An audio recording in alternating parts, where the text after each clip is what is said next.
Problem ಇಲ್ಲ. Commercial ಇನ್ನೂ ಸ್ವಲ್ಪ ಸರಿ ಹೋಗ್ಬೇಕಾಗಿದೆ.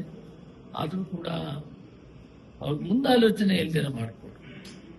3 ತಿಂಗಳಿಂದ ಎಚ್ಚರಿಕೆ ಇತ್ತು ಇದ್ದಾಗ. ಈಗ ರಷ್ಯಾ ಅಥವಾ ನಮಗೆ ಆ ಸ್ನೇಹ ಭಾವ ಹೊಂದಿರುವಂತ ರಾಷ್ಟ್ರಗಳಿಂದ ಪ್ಲಾನ್ ಮಾಡ್ಕೊಂಡ್ಬಿಟ್ಟಿದ್ರೆ ಈ ಗೊಂದಲ ಆಗ್ತಿದ್ದ. ಲಕ್ಷಾಂತರ ಜನರು ಅಂದ್ರೆ ಲಕ್ಷಾಂತರ ಕೋಟಿ ರೂಪಾಯಿ ಲಾಸ್ ಆಗಿದೆ.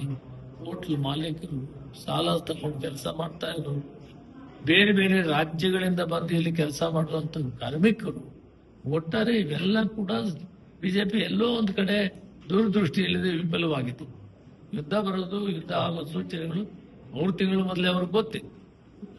ಪ್ರಿಯರ್ ಅರೇಂಜ್ಮೆಂಟ್ ಆಲ್ಟರ್ನೇಟ್ ಅರೇಂಜ್ಮೆಂಟ್ ಮಾಡೋದ್ರಲ್ಲಿ ಸಂಪೂರ್ಣ ವಿಫಲವಾಗಿದ್ದಾರೆ. ಆದರೂ ಕೂಡ ಅದು ಇಲಾಖೆ ನಮಗೆ ಬರೋದ್ರಿಂದ ಆದಷ್ಟು ಮಟ್ಟಿಗೆ ಇರೋದ್ರನ್ನ ನಾವು ಕೂಡ ವ್ಯವಸ್ಥಿತವಾಗಿ ಡಿಸ್ಟ್ರಿಬ್ಯೂಷನ್ ಮಾಡಿ ಏನೆಲ್ಲ ಎಲ್ಲೆಲ್ಲಿ ಮಿಸ್ಯೂಸ್ ಆಗ್ತಾ ಇದೆ, ಕಳ್ಸಂತೆಗೆ ಹೋಗ್ತಾ ಇದೆ, ಅದ್ರ ಮೇಲೆ ಎಲ್ಲ ಕ್ರಮ ತಗೊಂಡಿದ್ದೀವಿ, ಕೇಸ್ ಹಾಕಿದ್ದೀವಿ, ಪೆನಾಲ್ಟಿ ಹಾಕಿದ್ದೀವಿ, ಇದೆಲ್ಲ ಮಾಡ್ತಾ ಇದ್ದೀವಿ.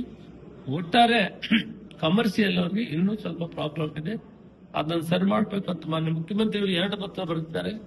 ನಾನು ಕೂಡ ಆ ಇಲಾಖೆಯವರಿಗೆ ಪೆಟ್ರೋಲಿಯಂ ಮಿನಿಸ್ಟ್ರಿಗೆ ಪತ್ರವನ್ನು ಬರೆದಿದ್ದೇನೆ. ಆದಷ್ಟು ಬೇಗ ಇದನ್ನು ಫೈಸಲು ಮಾಡಿದ್ದೇನೆ.